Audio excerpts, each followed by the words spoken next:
in the cloud. It's recording now. Okay, let's begin.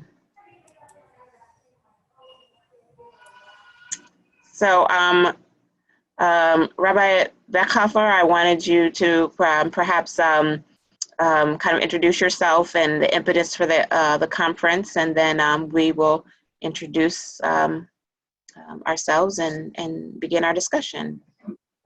Thank you very much.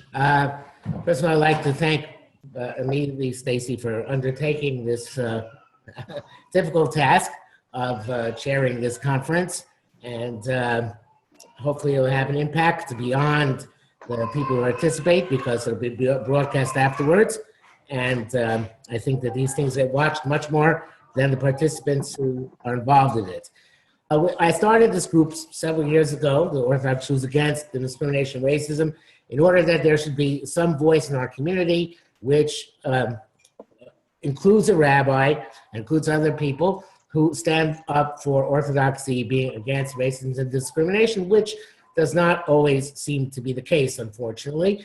And I started because of internal discrimination by Ashkenazim against Eidot HaMizrach, but that was the first incident which brought me to seeing that the group was needed, as I had students at the time who were very disturbed by what they saw going on in the Orthodox world, and I figured there has to be a voice which opposes it.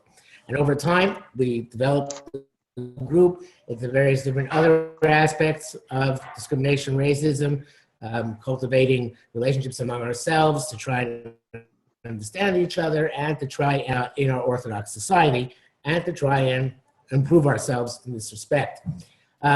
Several times it's become apparent to me that we need to reach out and understand each other in ways in which we don't always understand each other. Sometimes we have to explain each other to each other because our preconceived notions bar us from genuine understanding of each other.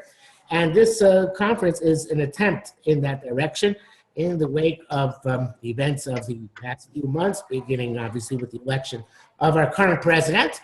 There have been questions as to race relations in this country in general, and how things are developing in terms of the relationships between our members, as well as some of our members can't seem to understand other of our members. And I don't know what's going to be said today. I don't think Stacey knows what's going to be said today by our speakers. I might not agree with everything that we said. Stacey might not agree with everything that's going to be said, but it's important for us to hear each other, and in the course of hearing each other, to understand each other. And as a result, we'll be able to work together in order to confront those tests and challenges which face us, and bring about a Kiddush Hashem in the long run, demonstrating that we are the nation of refined and elevated people who treat each other with dignity, respect, and admiration. And I'll turn it over to Stacey at this point. And I think Tessa's about to walk in. Great. Well, thank you so much, Rabbi, and thank you for everyone who has joined the meeting. I almost said minion because I looked down and we have 10 now.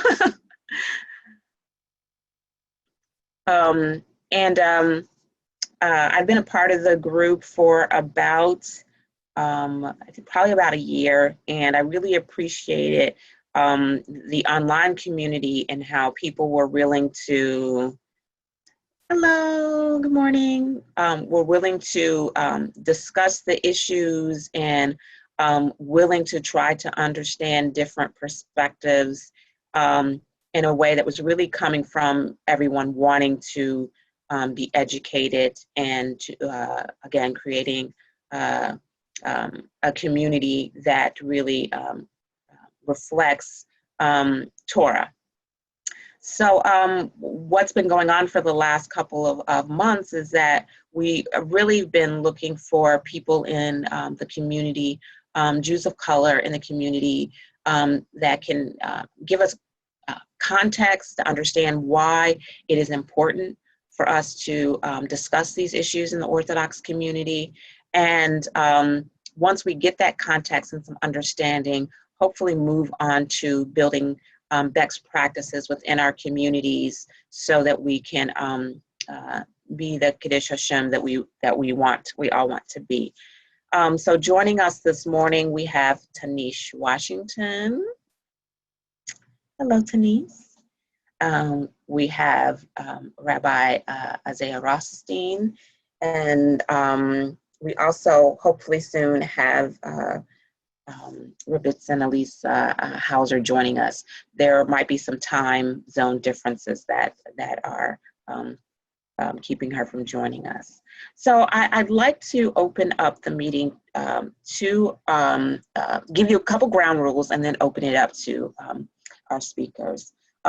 Really today we want to be in an atmosphere of Derek Eretz, where we're listening and where we are, of course, there will be time to ask questions. We definitely just want to be looking for ways to understand different perspectives. Some people's perspectives as Jews of color are going to be different than others. And this is not a bashing session. No community is going to be bashed, no shul is going to be bashed, but it's really going to be a time of education, understanding, and then moving on to, okay, what things can be done to make our communities better. So I want to open it up to introduce our speakers briefly so you know who is joining us. I did put up their bios online, but I wanted to let you know who we have with us today. Tanice and I have never met in person, but we've met online. And she's a mom, she's a grandmother. She loves community. As I talked to her, learned that she loves community. She loves taking care of the elderly. She's been a doula and part of the Chevra Chadisha Society, and is right now a secretary at the Cheder Lubavitch School. And it's Pittsburgh or Philadelphia? Yeah. Did I get that right? Okay. And then, great.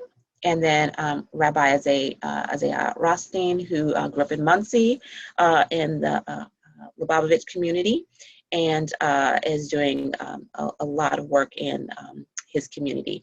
So I wanted to open it up today, which is the question of from our speakers: why is this an important conversation for the Orthodox community to be having?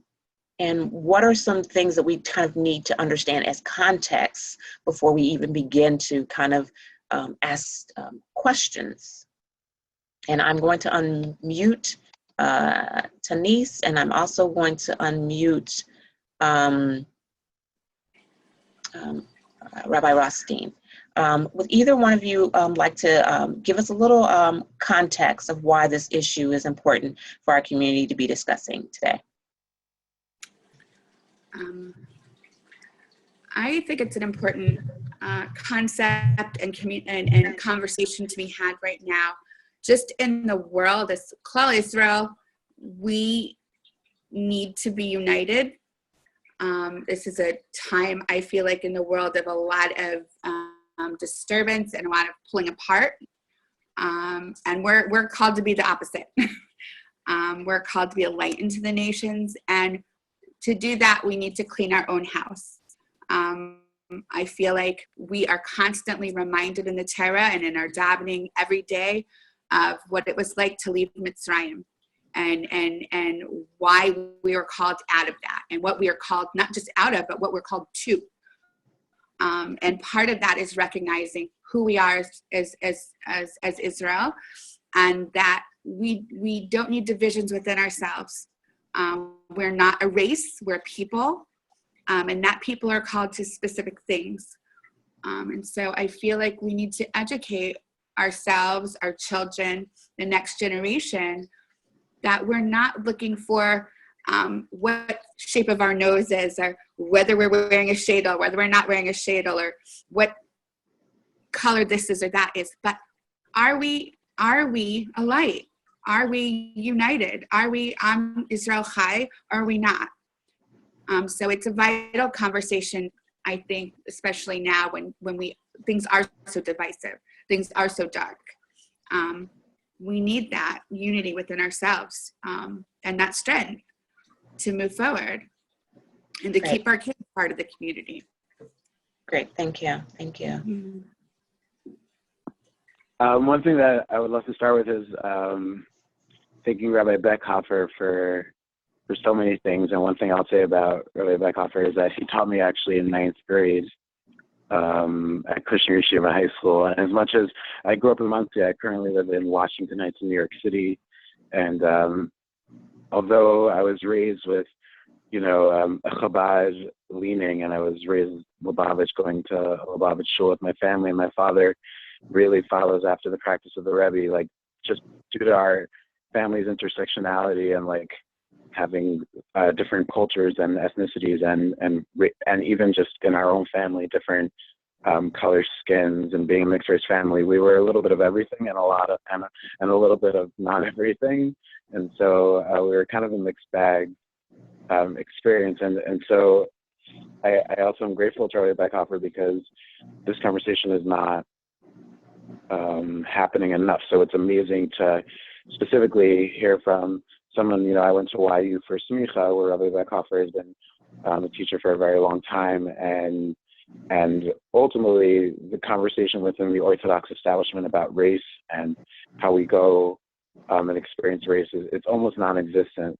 And many of the conversations that are taking place today are happening in vacuums. And so there's, for all intents and purposes, like white Jews thinking that they know what they're talking about, and when they're not really having the conversations with people who are different than them. They're not really having conversations with, and this is not unique to the Orthodox world. Like I'll tell you that growing up in Muncie, being able to really survey, Rabbi Beckhofer also lives in Muncie, like being able to survey like the Orthodox community in a real way. And then going through the system on some level. I was raised like in a very yeshivish environment, less Chabad in terms of school. I went to Yeshiva Spring Valley. I had like payot, like sidewalks as a kid. And, my family was one of the only family in our school there was maybe 2 or 3 families that I remember. And by the time that I left the school, we were the only mixed race family at the school that I went to. And I'll say that based on my experience and my journey, I ended up at Binghamton, which is, from the community that I'm coming from, it's like taboo because it's a secular university, like Chas v'Shalom, God forbid, you go to a secular university. And I got involved in Jewish life in a real way. I staffed like 7 birthright trips, and it led me to want to be a rabbi. And I went to a rabbinical school, got my master's in social work, and I work at a community day school. So this is what brings me to my next point is working in a community day school is very interesting because we're serving 9 different shul communities, of which some are Orthodox and some are conservative or traditional egalitarian. We have a Mechitza minyan, we have an egalitarian minyan at our school, like it's a community day school. And so as a rabbi of the school and representing the school, I've been able to go to different communities, different kinds of denominations. And I'll tell you that everything that I believe to be the problems within the Orthodox community, although maybe amplified a little bit, and although maybe it's easier to point to specific sects within the Orthodox community or groupings within the Orthodox community, the establishment, the anti-establishment. But ultimately, I would say that the conservative and egalitarian world is not that far behind the Orthodox world, unfortunately. And there's work to do all around on this area. And then the last point that I'll make is that whenever I give talks about my life, my experience, and also like helping Jews see their privilege as white Jews. Like I give, this talk called "I'm Not White, I'm Jewish," which is like all about trying to give people vocabulary, historical context, understanding of race, the black-white dichotomy in America and where Jews have tried following at different stages of the game. And Rabbi Beckhofer mentioned, in a different America that we have today, like every generation, the Jews have been negotiating their whiteness and living with white privilege and also still trying to hold on to Jewish victimhood. And so what I would say is that very often people will open up this conversation with me, and I'll then recognize that the problems when it comes to racial equity in America or creating visibility for Jews that are different, it's less about people of color to me at this point. Although as a Jew of color, it hurts and it sits with me and stings differently. I'll tell you that I feel that the issue is more systemic, and and what we see with assimilation, it's not just because Jews of color aren't being seen, it's because most Jews are not being seen. And so our questions and our conversation that we're having today about Jews of color, for me, one thing that I want to keep in the background is that growing up in Muncie, I've met, and also my experiences of my teaching and so far that I've had, like, we have bigger issues. It's a huge issue, but like, we're losing Jews because, like Jews of color, other people are not being seen, and our organizations are not creating space, specifically in the Orthodox community, are not creating space for people to be seen. LGBTQ is a hot topic that's scary for any Orthodox Jew to talk about, obviously. But like, to be frank, like, that's like a really serious issue that like nobody's addressing.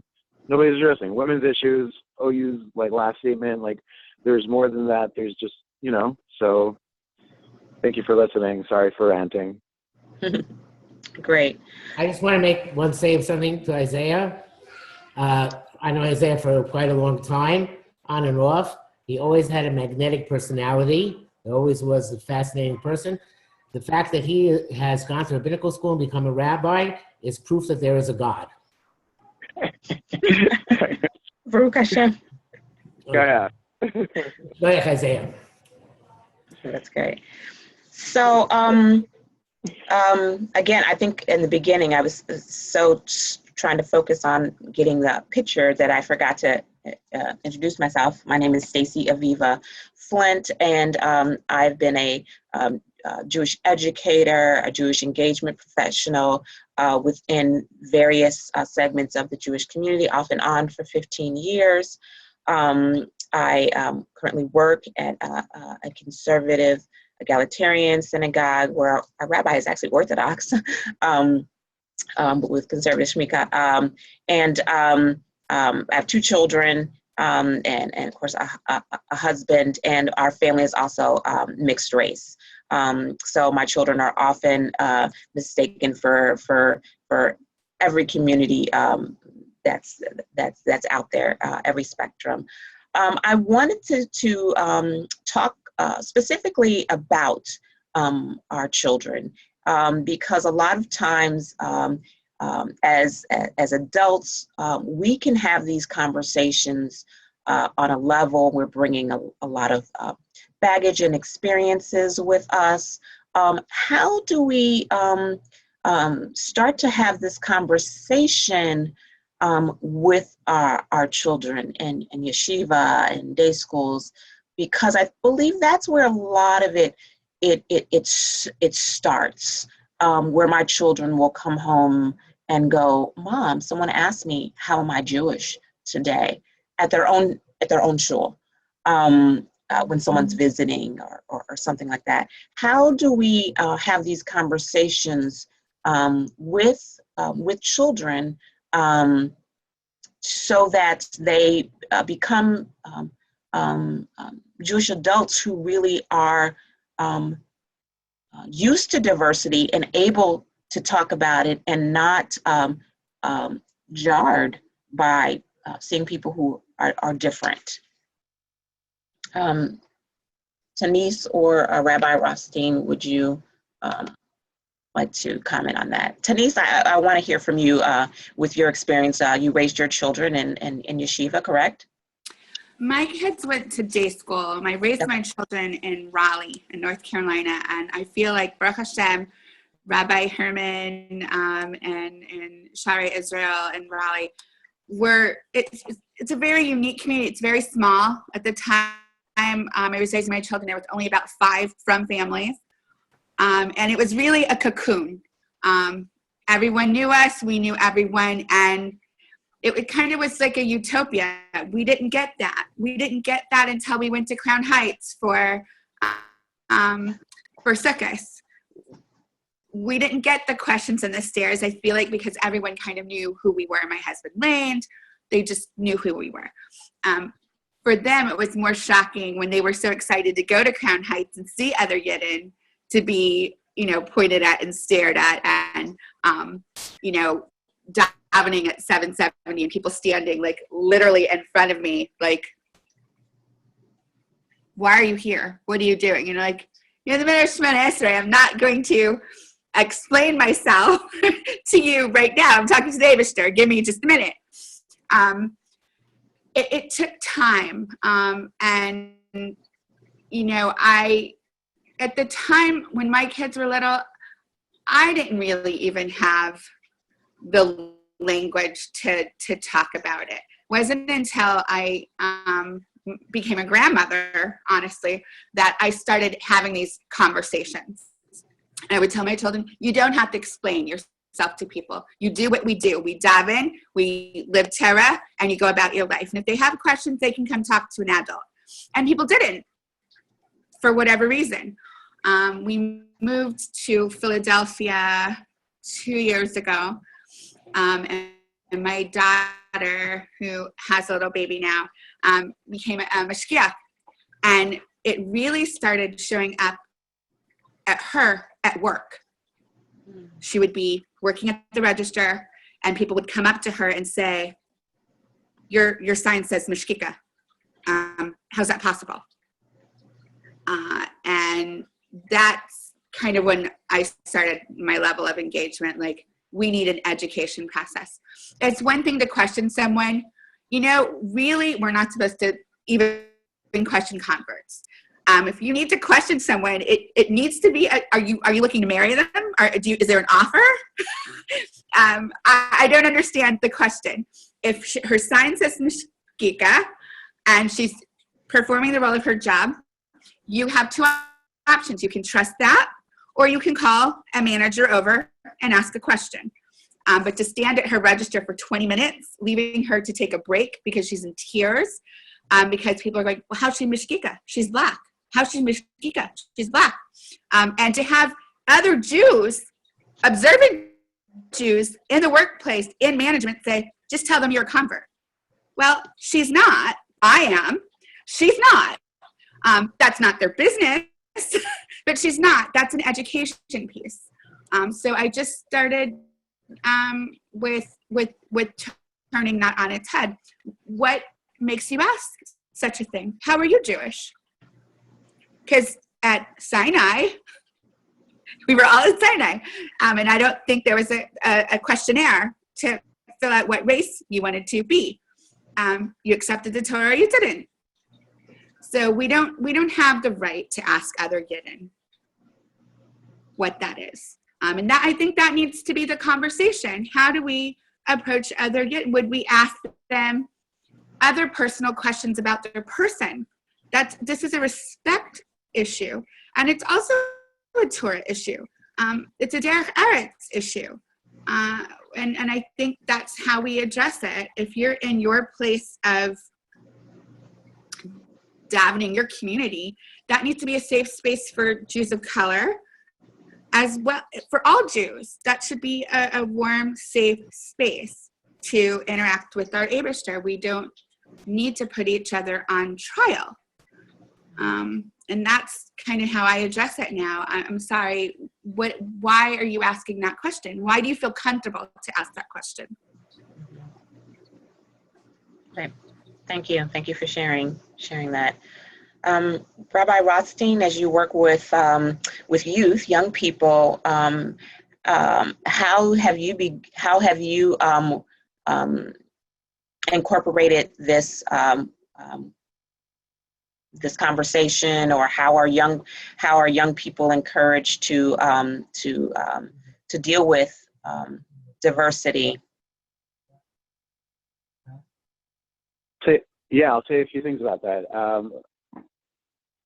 Definitely, I'll speak to young people. I'll also say that I work at a shul in New York City called the Base Community. It's in Washington Heights, where we we have around 100 people showing up throughout the month. Different Shabbases. Every on a Friday night we'll have close to 80 or 90 people for Friday night, and we've had conversations around race. And one thing that we are big on is that there's no language. People don't have vocabulary for otherness and how to deal with others. So specifically working at Carmel Academy, the beautiful thing about Carmel Academy is that it's definitely ahead of its time. I mean, like, 40% of the population at Carmel is Orthodox. And like, you know, the kids end up at like places like SAR and Ramaz and TABC, and so which is like a little bit more to the right within the modern Orthodox community, an umbrella. And then there's like 40, 45, 50% that would identify conservative, and then 10% that's like other and like and in different groupings. But ultimately, people have a wide gamut of religious diversity, which is already gives us a platform for to offer vocabulary to our kids of how do they experience a space with people who are different than them, and not only see it as a challenge, but see it as something that's a beautiful challenge, that it's a beautiful thing to be able to, so providing vocabulary for that, calling it out. We also have ethnic diversity. We have, you know, a few people who are Asian, we have an East Asian, and we have people who are Dominican. In terms of people who are actually of African American descent at my school, you know, I don't think so. But again, vocabulary is that, like, I remember growing up in Muncie and like walking into a pizza store with my mom, and like people would stare us down, you know, stare us down, confused, like not because, okay, so like in 2017, like you don't really assume best intentions with anyone. Maybe once upon a time, like you just assume best intentions, like people are ignorant, people are stupid, but like in 2017, like you don't assume best intentions. And if you do assume best intentions, you really do, at a certain point with a certain kind of person, like for example, for a rabbi or clergy, for them to do a flip up and say something stupid about race, like you can't really assume best intentions. Like you're a rabbi, like you have a responsibility. You're a leader, you have a responsibility. But I would largely say people don't have vocabulary, people are not educated, and when they see someone who is different, specifically when you're in a homogenous, closed off, you know, and also where somehow the guiding ethos of the community is based on fear of other. And so, you know, there's like a whole, you guys know, like there's a whole system to it in terms of like who's considered to be the people of power within the religious community. But also I would say that because we sometimes, based on that, those feelings of fear maybe of other, and sticking to our own kind, when we're around other people, we don't even have words or tools for communicating with them to engage in conversation that would be helpful to not only seeing each other's differences as beautiful, which would take time to learn how to develop vocabulary for understanding, because all these things are about being misunderstanding, of not understanding each other, not feeling misunderstood. When you feel misunderstood, right? So there's all these emotions at play. Providing vocabulary, calling it out, and developing relationships, like collaborative relationships with people who are different than you, is very important. And that comes out also in a very basic thing of like what Judaism is all about, you know. And I think one of the challenges for our generation within the Orthodox community is that with those tools of language and vocabulary, like we need more Torah of Achdus, right? Like we need more Torah. Like there's so much Divrei Chazal, it's endless how much literature. It's the whole entire Torah is all about diversity, all about others, all about we're referred to as other, like we're called other, like we're Ivrim, like we're so like the right lo talchisana to get like there, it's endless. Like forget even like the classic psukim, like you can draw out so many lessons about what it means to engage with something that's different than you, and we haven't really brought out to light those Torahs yet. We haven't really like highlighted mechaber trei hafachim, like the idea of shalom is like joining opposites, and like right, like Ezer Kenegdo is not like the Kriya card says, like it's not just like that someone opposite against you, like it's like opposites because of love. Like when you want to see someone that you love, you want to face them and you want to be opposite them. It's not that it's like an anger love. So like there's a lot of we haven't really I don't know okay, this is the last thing I'll say, is like, whenever I go to a conference and people talk about Am Yisrael, whenever I'm in a drasha at a shul and people are talking about Am Yisrael, or whenever Jews of color are getting together and they're talking about Am Yisrael, and by Am Yisrael I mean just the Jewish people, our Jewish communities, and what our communities need to do and who our community is.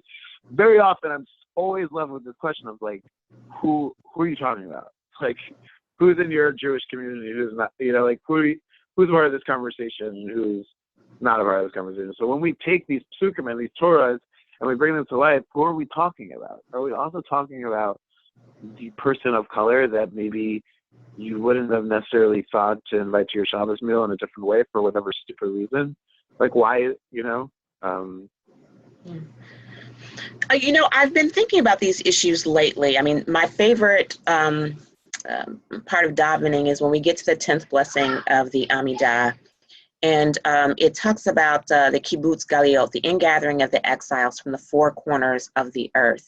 But I also remember, a lot of my studying at advanced levels of Jewish history have been, I've been so much, making sure that I understand the Haskalah and making sure that I understand Hasidim, the history in Eastern Europe. And if that is our history of being from the four corners of the earth, where can we make sure that we're highlighting the diversity that has been in Klal Yisrael since, as Tanis mentioned, Sinai, when you had a group of very diverse people coming together, and we know that that we have existed in every corner of the world. So how does that history incorporate it into our learning? Because it seems so much geared toward just a kind of a European historical telling of Jewish history.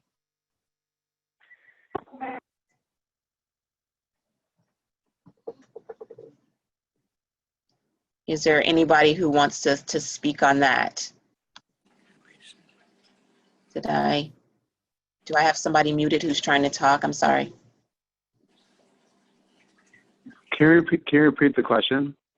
Yes. So I was just talking about in our prayers, we speak about the kibbutz galiot, the ingathering of the exiles, and it's very specific that that Jewish souls are in the four corners of the earth, and so that Jewish history has been part of Chinese history and Indian history and African history and Spanish history and South American history.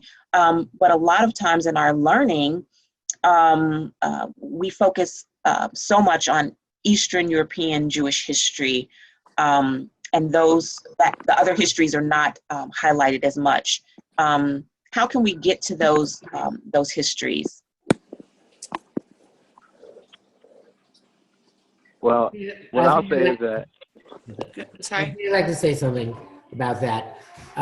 There's not much we can do. It's because Eastern European Judaism, specifically the either Hasidic or Lithuanian Judaism, has won the battle intellectually for the last 150 years. Now, it wasn't like that in the past. Obviously, if you go back to the medieval period, then the North African and also Far East, not Far East, but Middle East in terms of what's now Iraq and Iran, play much more prominent roles.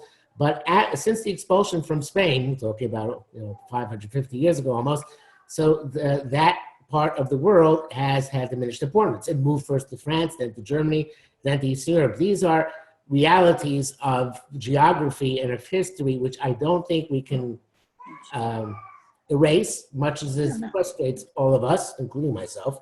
But probably we have to try and work within that system, because that's the system which is dominant and prevalent today.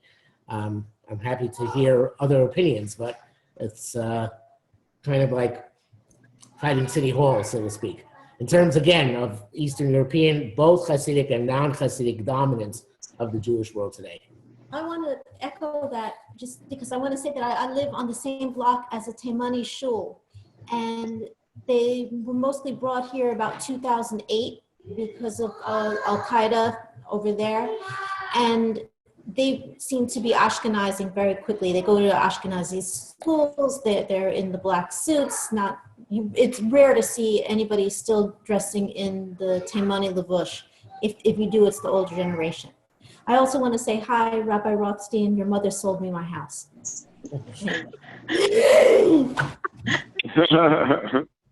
I'd love to speak to her again.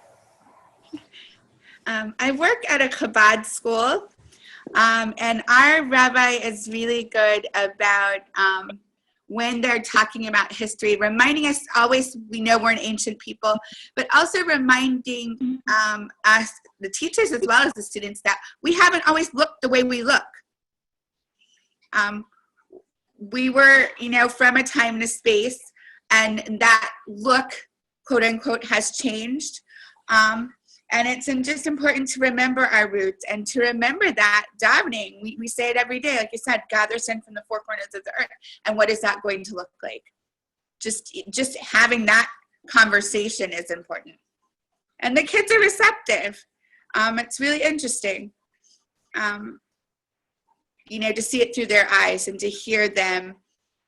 The kids don't so much question, I think, in context, but when they see things, quote unquote, out of their context, I think, particularly like in New York, I think of it as boroughism. You know your shul, you know your street, you know your mikveh, you know your bakery, you know the people that are on your block. And when you see people from other blocks, you don't necessarily have that context. I don't think, like Rabbi Rothstein was saying, that it's malicious. I think that it's just what they're used to, and we just have to remind ourselves and our friends and those we come in contact with that we don't all look alike, and that's okay. Yeah. So I wanted to pose this question. My family is a mixed race as well. We have 7 nationalities between my husband and I for our children to navigate the world with. When you have diverse ethnic heritage, and definitely proud of being Jewish, how can you be a bridge builder between your various communities to really produce the Kadosh Hashem for the Jewish community, while also too it's still embracing some of your heritages that you feel very, very connected to as well, and you don't want to see those two communities at odds with each other. How are some, I know Isaiah, you kind of can relate to this. How have you seen yourself being a bridge builder between your various ethnicities?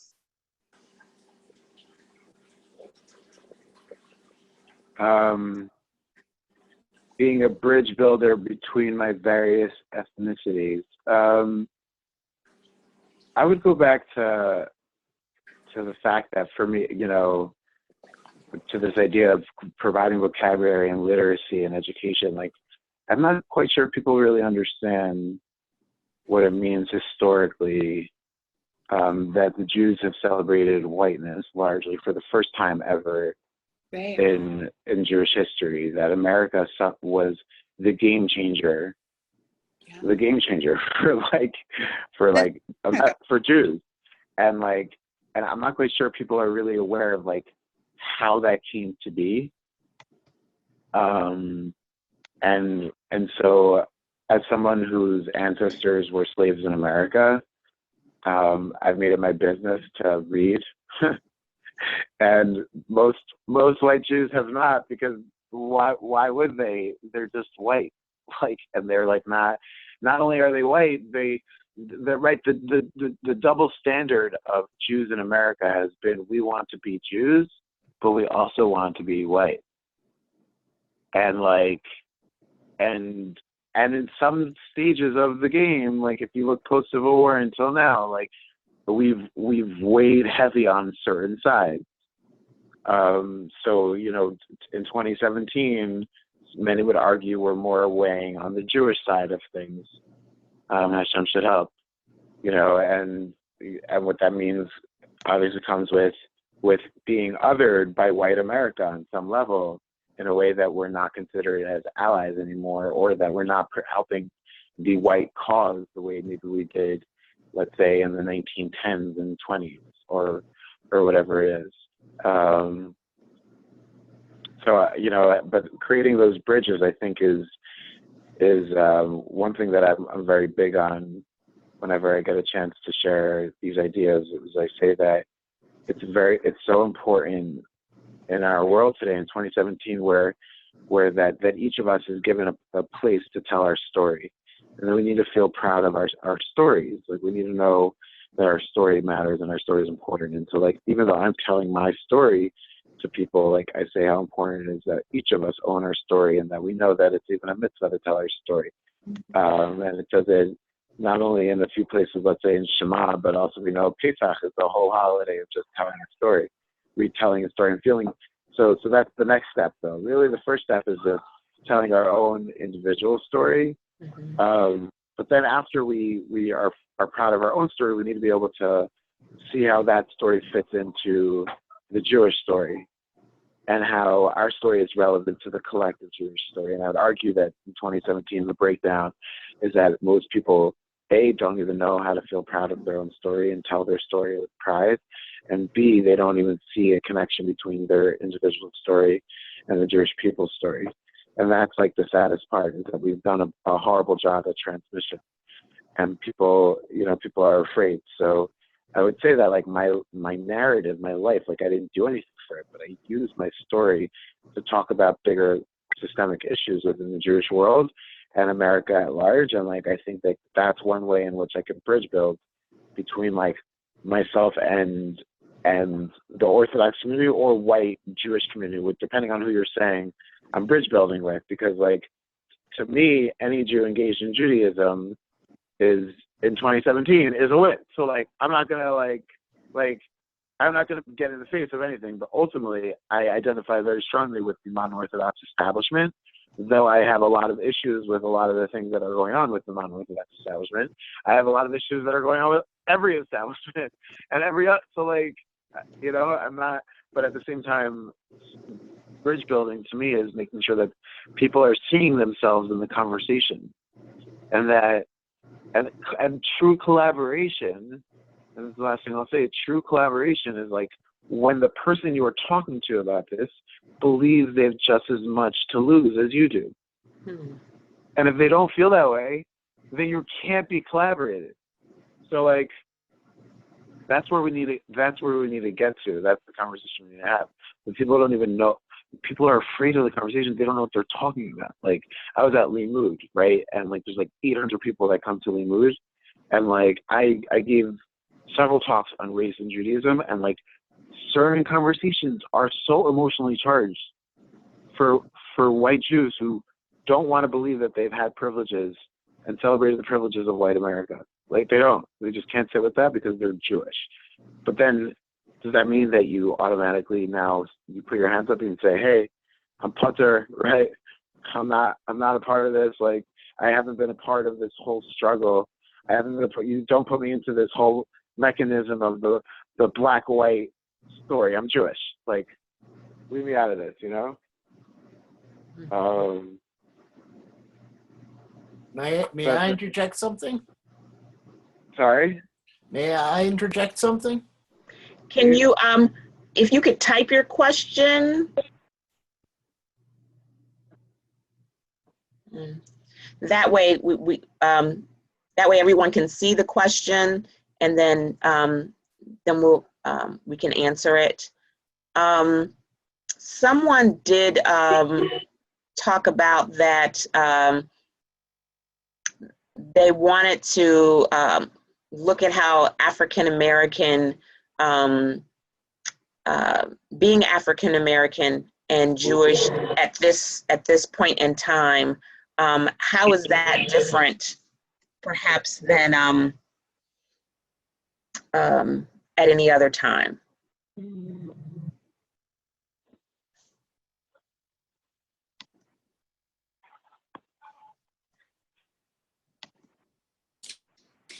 repeat that question? How is that the current climate of our current social and political climate, African American Jews, do you think that African American Jews are more reticent to talk about the issues right now, feeling that almost you have to choose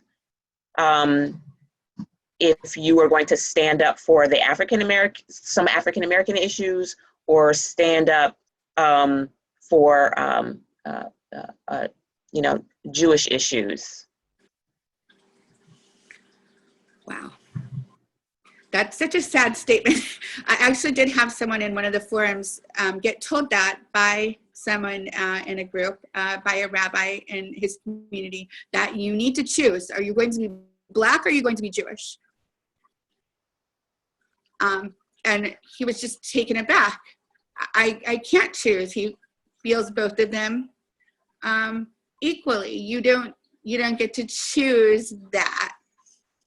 That's how people see you. You can't like take it off. You might be able to hide your Jewishness, but you can't hide your Blackness. And if you're living your Jewishness, you certainly can't hide your Jewishness. I do feel like people have been kind of squeezed into taking one side or the other. But the truth of the matter is you have to stand up for justice and injustice where you see it, whether that's in your community. And that is not comfortable. And it's kind of like telling someone that they have personal body odor. You know, you kind of just have to say, hold them aside and say, this is a really hard thing for me to say to you. I care a lot about you.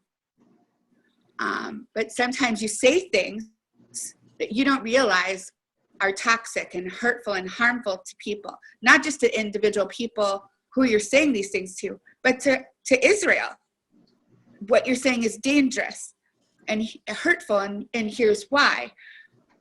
And we kind of have to like take the bull by the horns and have those conversations in small bites, I guess, or in this situation, hopefully right when it happens, there's a way to either pull that individual aside or pull the rabbi aside afterwards, or which situation you're in, and say, I am not looking to cause harm, but I don't know if you are aware of how hurtful, harmful, inappropriate that was in this space.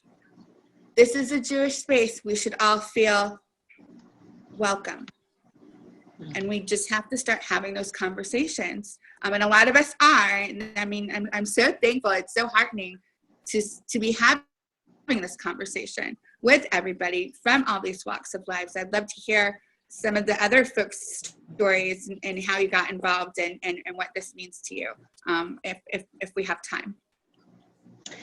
Wow. Rabbi Behofer sent a message to everyone, and I would love to hear some reactions about when that happened at the press conference a couple weeks ago. And there was a African-American reporter who stood up and said, are you going to talk to the Black Caucus about, some of these issues? And he was like, oh, are those your friends? Can you set a meeting with them? And just kind of the shock that went through, I think the African-American community was just like, are you serious? And I'm going to say something and then I'm going to turn it over to our speakers. But I just felt like that is so typical. No, all Black people do not know each other. And then bringing it to the Jewish point, when you're a Black Jew and if someone knows another Jew of color, like, oh, do you know so-and-so? And it's like, okay, really? Are you serious? You don't want to, I actually don't want to believe that people are like that. But then again, it's like, okay, so this is where we are.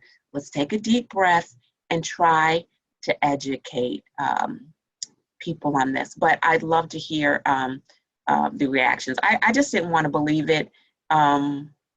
And yeah, but there it was.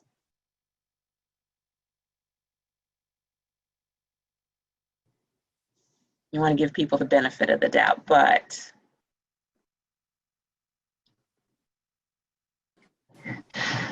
hello? Hi. Okay. Isaiah, is that Isaiah or Denise? What was your? Sorry, I didn't have anything to say on that. It was just a wow.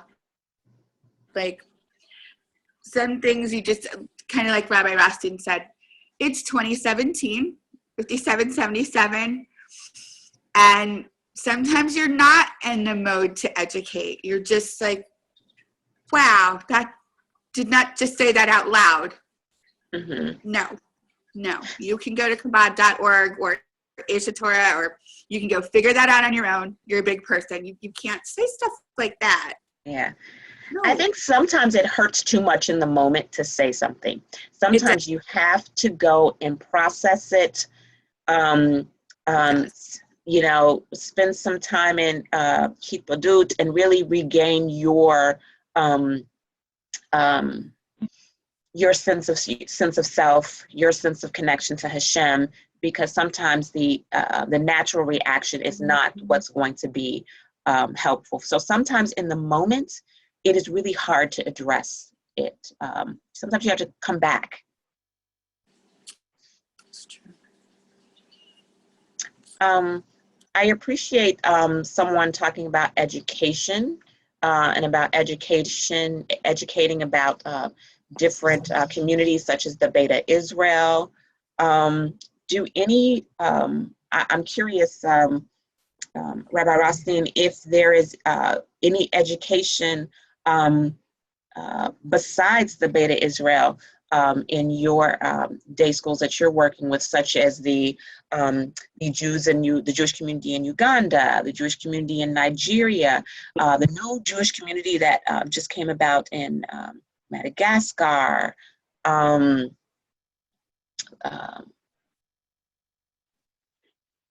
Yeah, Is there I'll say, using this information? right. So I think in general, creating more, I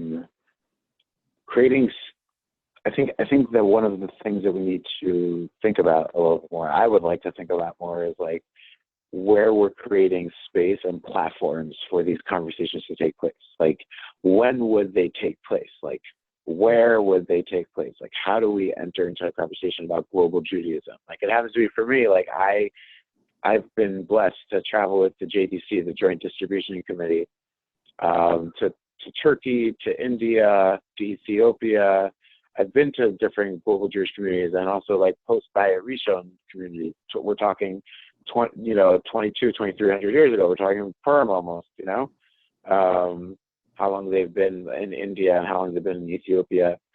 And it's important to talk about those conversations too. And I think that is a part of how we, again, open up to the other, because what we were saying before, like, yes, we are in a, as some like to call the Ashken normativity, like Ashken normative American Jewish life. Like, if you're in Turkey, that's not the case. And like, if you're in India, that's not the case. Like, it's just America is white. That's why, whiteness is aligned with Ashkenazi, and it's just easier to be that way. So, when it comes to ultimately, yes, another symptom of whatever the greater systemic issues are within the Jewish community at large today, another symptom of that is that we're not really focusing outward. We're not really thinking. Like, when I say, right, that, when I say we're saying in the Shemona Esrei, right? So when I'm talking about, right, Shema Kolenu, or whatever tefillah that we're talking about, Otsa Shalom Ramav, or right, right, Kulanu Ke'echad, like, who's your Kulanu Ke'echad? Going back to this like question of like, who's the Jewish people that you're talking about, right? Like, when you say that, like, Am Yisrael, and we should be together, Am Yisrael, Lev Echad, like Sham, Neged Rosh Har, right? We were like by the mountain, Ki'ish Echad, Lev Echad, so like was everybody wearing a shtreimel? Like, is that what you're saying? Like, who are you talking about? And like, no, who would never be there? Who would like never be there? There are tons of people who would point to 10 Jews that are not in their Am Yisrael. So like, there's no,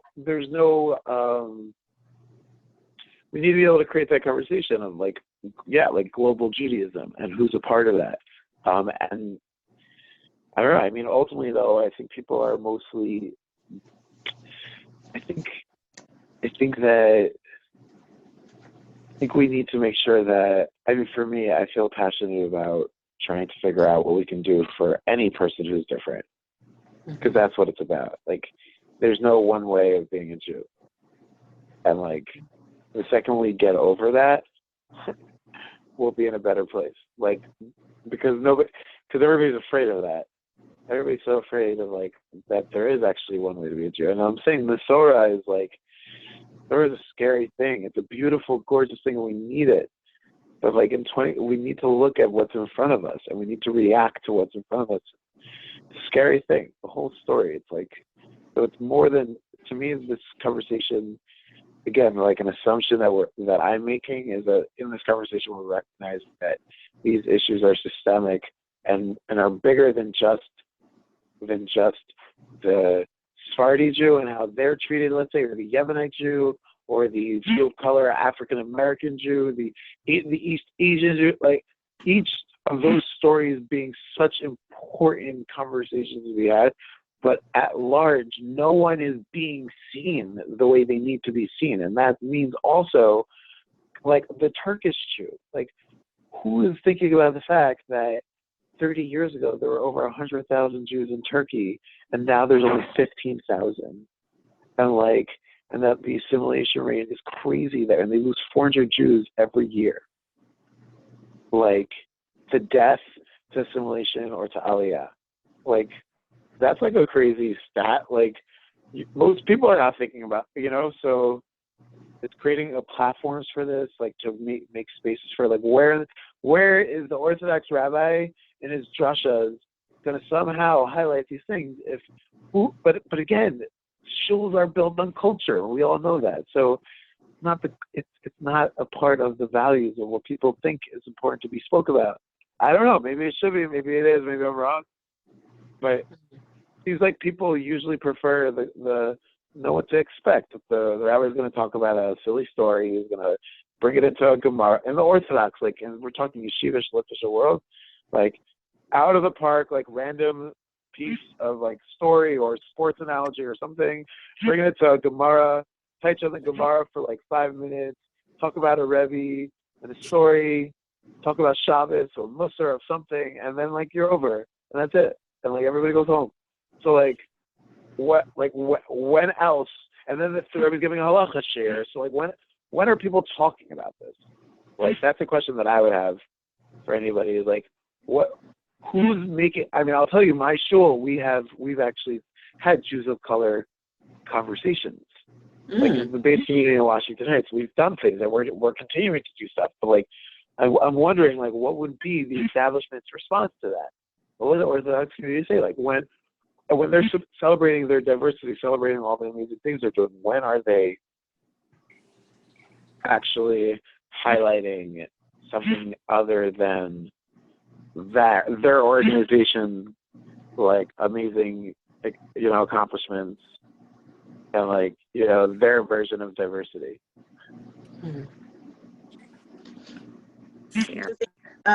Let's talk about shidduchim. I've talked to several Jews of color who declined actually to participate in any kind of open conversations because they are concerned about the ability of their children to be accepted into yeshivas and to be able to go into the shidduchim process so they're afraid to speak out and to make any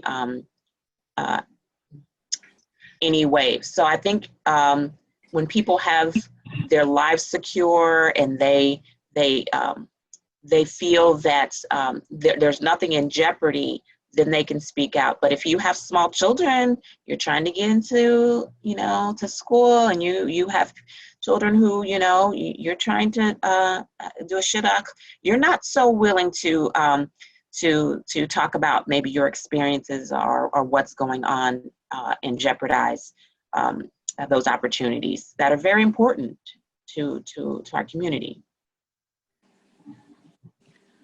I think that's a shame. I mean, I understand the sentiment. I have, my kids have yet to be married, but I feel like if we don't have this conversation, it's not going to get better.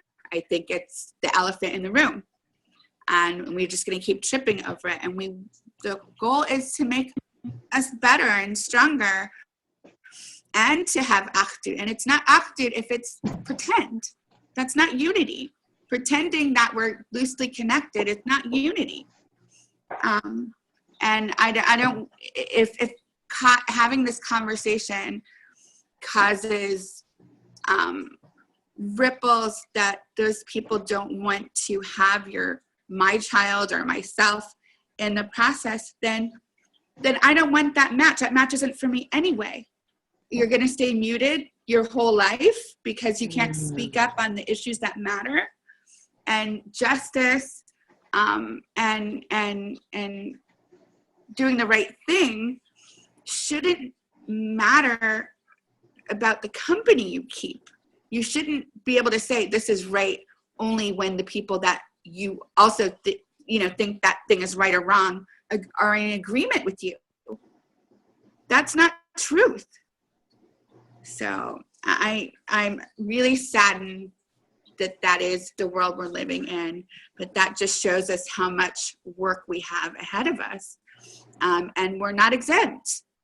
We're not obligated to finish the work, but nor are we absolved from partaking in it. So I feel like this is a time for us to, roll up our sleeves to the elbows and get to work. Great. Rabbi Bachhofer? Yes, I wanted to make the point that white Jews are also afraid to speak up against racism for the same reasons. Because anytime a person, I myself, very difficult for me to speak up whenever somebody uses the S word, because people look at me strange. People think that I am a very strange person. They think I'm strange, as is very often. But certainly if you come out and take a strong stance against racism in the Orthodox community, it's a problem. And it's not so, everybody has this problem. And it would be a problem. I don't know many kids in Shidduchim who would have an issue, but it would be a problem, of course, for white Jews as well. And I think that's why it's important for us getting to our group to have as many people in the group as possible in order to demonstrate that this is a viable sector of Judaism, both across all boundaries, across whatever boundaries there possibly are, in order to demonstrate that we have a group in Judaism, a large group, in which these behaviors are not tolerated, and which it's okay to speak about these behaviors, and it's okay to condone whenever somebody does something good, the behaviors in question. I want to say it can be embarrassing. Like just last week, I got a ride from somebody. I was very grateful for that ride. And the kid in the back said of President Obama, Yimach Shemo v'Zichra.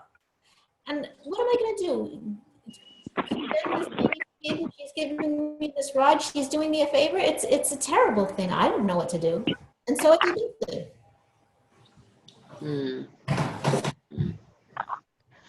So one of the things that I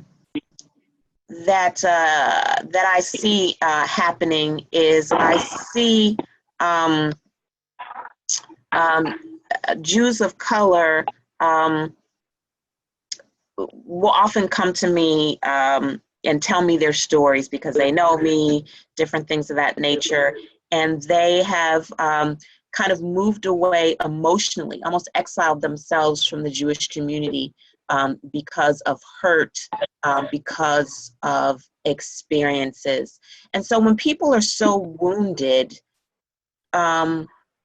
what are some ways that we can talk to people who feel like they have been wounded, and it really is inadvertent. It really is because people didn't have the exposure or the vocabulary and they were hurt. How do we gather them back in and build up their strength, their hazak, to re-engage with the community if they have had those experiences?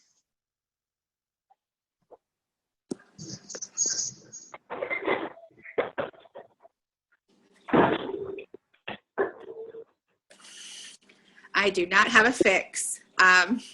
I feel like now with any other wound, you know, we don't always see those things, but I think it's important for Jews that have been wounded, that are Jews of color, is with any other Jew that we know that's estranged from the community. First, to notice their absence or to notice them pulling away, and to go to them and say, you know, is there something I can do? Did something happen? Is there a way I can be an advocate for you? Is there a way to broker a peace? And if it's an education piece, to engage powers that be, so to speak. And if it's like a personal thing, if we know the person well enough to go in a way that's not going to cause more harm. Great, thank you.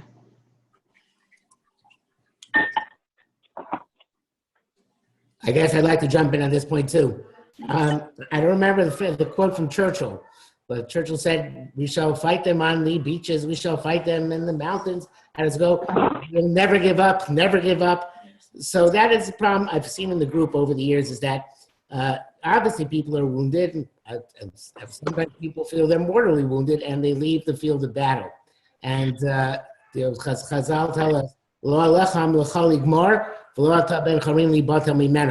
it's not up to you to finish the work, but you're not free to desist from the work.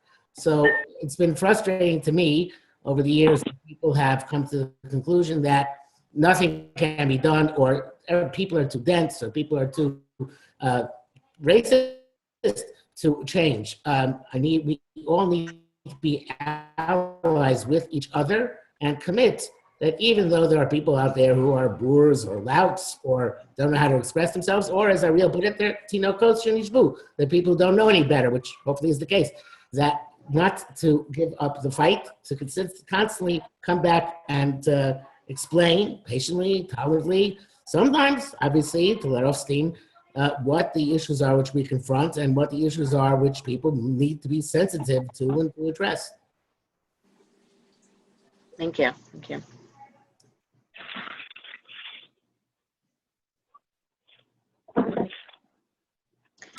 Are there and maybe this comes from my academic leaning, but are there any texts that you believe that are the way they are being used, or lend credibility to some things that people say? Right now I'm reading a book by Jonathan Schwartz on Blacks and Jews in the Modern World, and just the some of the comments from Chazal on the issue of skin color and midot and characteristics.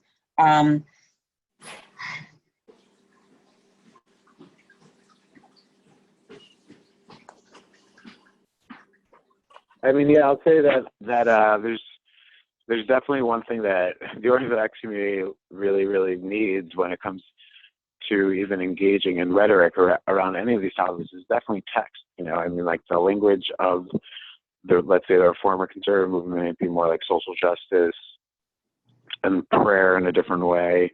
Torah study, we know, is like one of the main ways of transferring information between Orthodox Jews in terms of our culture. Obviously, we're not just people of text as Orthodox Jews. In modern Orthodoxy, the beauty of modern Orthodoxy and the movement and what the aim of it is. Whether we're living it is a different thing, but the aim of it is for sure to be able to say that we can balance being able to engage in this conversation about race in America, as well as see how it relates to our Torah Judaism. And like, so I have, you know, one of the talks that I'll sometimes give if I'm invited to go somewhere is like a tech study on like diversity and difference, and like just having lots of different tech that I'll use. And I'll say that like what inspired that was that because I never really like, I don't recall like going to many shiurim where like somehow, I mean, it's not always the case. I actually have a lot of Rebbeim who do talk about other and diversity, but like, again, when they talk about Am Yisrael, with the examples that they're bringing, it's not anything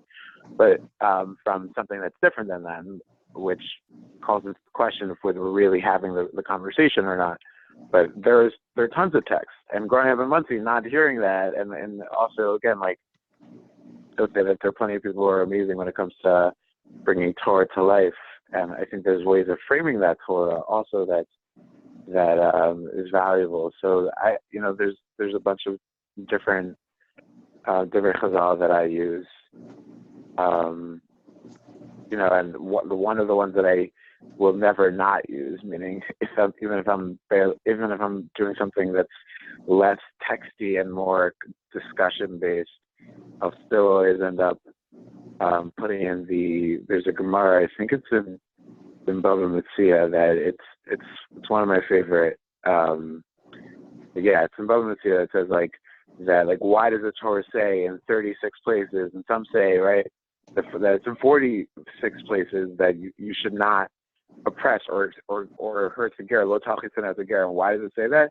Because and why does it say it 36 or 46 times? Because human beings naturally, we naturally turn to end up othering. We end up creating ra. Like, we end up looking at somebody. We have the tendency to, right? And it says lo tachitz as a ger, ki ger yit embarrassed and trying, right? So that we should put pressure on those people. And so I always say that, like, I'm not an authority on this just because I'm a Jew of color. I quote this Gemara, and then I say we are authorities on this because, like, our Torah says at least 36 times, some say 46 times, you know, that we are, that our Torah commands us. There's a mandate for it. So I think that we just need to frame the text in a way that really points to that. Yeah.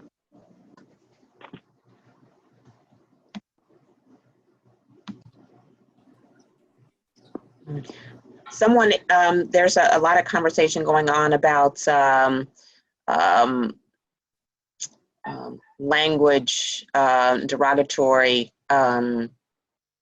terms. Do you think that if we just continually make just, not a big deal, but just, it known that, these are the kinds of words that Klal Yisrael does not use. And if you need more information, you feel like you don't understand why, we can have,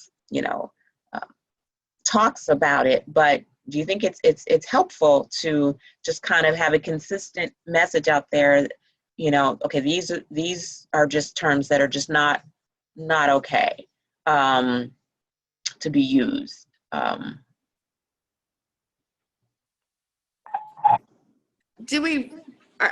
people actually saying that we feel right now that people don't know that that's not an acceptable word to use? That people don't know that no one's ever said to them, this is an unacceptable term of usage? Is that your suggestion? I know people will, I'm sorry, I can't hear you. My son just asked me today, because most of his classmates do use it. And he said, well, if I don't mean it offensively, if I'm not a racist, is it a problem? I told him don't use it like you wouldn't say the F word. And Absolutely. He listened to me, but he says that he doesn't think it's offensive. I told him African-American people of color do think it's offensive. Isn't that enough for you? But I don't know if that's enough for him. So what should I tell him? I couldn't get him to come to this meeting either. I think kids are kids, but we have to like you said, say, it's like stabbing your brother. You're not feeling pain. Is it acceptable to stab him? Okay. Is it acceptable to stab your brother if you're not going to feel that pain? You don't have to clean up the blood. Is that okay? Is it acceptable for someone else to do that to your brother? Okay, I think what he was saying was if he uses it amongst his friends in his yeshiva with nobody, The tree falls in the forest. We don't, what you tell your children is up to you, but I feel that's continuing the problem. If we only don't say that bad word when the people that are going to be offended are around, what are we teaching? It's either right or it's wrong. And it's not about the usage. It's that the word means something. Words mean something. They have meaning. And whether you use it in jest or use it in play or use it, and you're not a racist, what makes us a racist isn't our intention. It's how we act. It's what we do. And our words do impact our character. And that's something we have to give over to our children. If we only say bad words when we drop something on our foot, it comes from somewhere. We have to, language is powerful. And those words are hurtful and they have a meaning and a context. And we have to teach our children, just like Pirkei Avos says, have a good eye. Feel pain for our brothers and sisters, even if it's not our pain that we didn't personally experience. We have a sensitivity to that and a responsibility to that. That's, wow. Yeah. You know what? I can relate to that because there are things that happen in the African American community where we think that we can use certain derogatory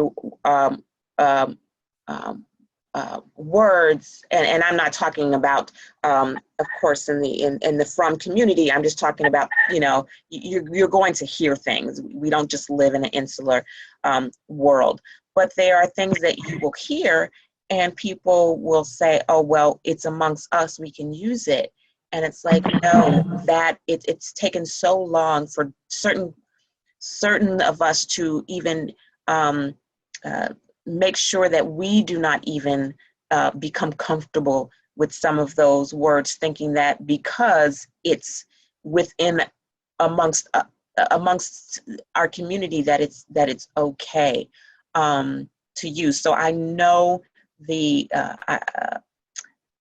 feeling of, wait a minute, is there a certain place where it's okay for it to be used, and the difficulty of trying to get out of that space when you are used to it.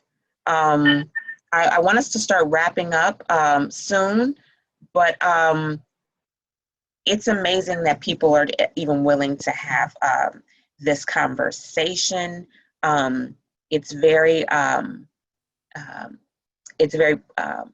positive for me as having children and having children who are going into the world and preparing them to be able to engage in these types of conversations. So I am just so grateful that people are willing to begin the conversation, because believe me, this is really a beginning.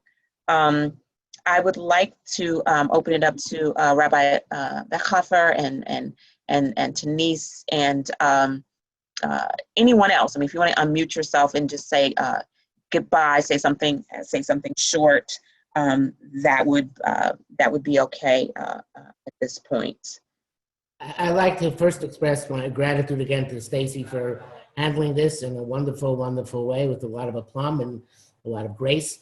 And I think this is a great start for the conversation. This is only the beginning, and I think we have to have regular conversations. And once this goes live on as a recording, to disseminate it broadly and widely to get more people involved. And I'm very proud of the group and the people who showed up today for participating. I think it's a real Kiddush Hashem, and I hope that we go Michael L'Chail. Thank you very much. Thank you for organizing this. Thanks to all. This is such an important issue. I hope No, the discuss it didn't get too academic or controversial or anything, but I think we aired a lot of things honestly, and there's room to move forward. If we could come up with something, maybe we could contact Dom or something for making it into chinuch. Again, thanks for everything. Thank you. Thank you. May I say something? Just want to say thank you. And this was a good meeting. Thank you. Thank you. Daniel wanted to say something before about a different platform. Well, I'm remind you at the end to say something about it. Oh, I'm offering this group a platform which Stacey saw. It's the virtual world. My business is the Virtual World for Business Services, VBiz Hub. I'm offering the hall to all for free to use. And it's a 3D environment. You can hold a lot more people than Zoom, up to like 100 if you want, comfortably. So Daniel, I'm going to delegate Ariel. He is our top IT guy. So Ariel is now the chairman of IT in our community, and therefore the two of you will discuss this and come to a conclusion about how to hold our next meeting. All right. Do we have a connection on Facebook, Dan? No, but please connect me on there and on LinkedIn, both. Okay. Please do that. All right. Let me. I'll be happy to do that for you guys.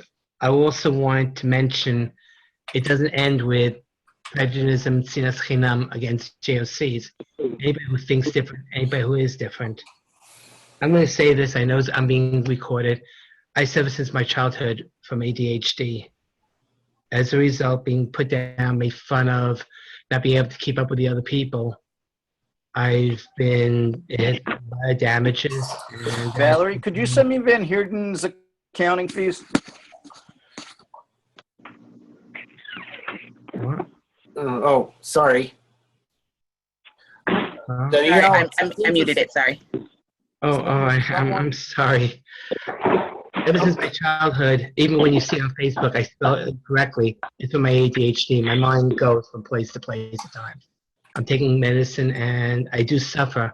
I've never experienced, don't know anything about white privilege. I know I've suffered like other people. And maybe for people with learning disabilities in the Jewish community, who I just found out today, are suffering. High school students are being mistreated. And something needs to be done. Thank you. Thank you, Daniel. Yeah, thank you. I'm sorry. Okay. I just wanted to say thank you as a mom. This gives me hope for the world and the community my children will grow into. Stacey knows I have to be a homeschooler. We couldn't find a good shidduch in the days out of all the day schools in Chicago that didn't fit us well hashkafically, academically, and I consider hashkafa also their attitude towards their own community, towards the greater community in general. So we homeschool. So this is good. I'm hoping that this will turn into something that will be advantageous for them and for their peers in the years to come. So thank you. Great. Well, thank you so much.